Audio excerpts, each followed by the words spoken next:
Sehari tu aku dekat nukar jut udang aku guys. Sebetulnya kita ngirup dulu vidasi. Yang cepian mual labannya guys.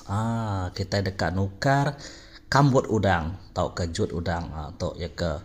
Tok kedua kali dah tukar guys. Laban di rumpang tilan besar subak. Nyo cari ya labannya. Jadi jut tu dia beli aku subak stainless steel mahal gak RM80 tu subaknya. Boleh buka di tu guys. Boleh buka berpemikai di tu. Boleh simpan dalam karung, so senang aku mai yakin kia nak ribat nyamai. Jadi tok dekat ditukar aku lagi laban tok kelalu besar bisa udang kada simpan dalam tok kemitnya ya boleh melesit guys. Jadi aku dekat nukar tok dikena aku nukar ya guys. Tok alus ge tok nyamai dikena serta lempung ge. Okay, nyamai jenggo dia dalamnya. Kuning tu guys. Nyamai tu dikena. Lagi kita mendak ya aku nukar bukan jadi kena. Dah tembok guys nya.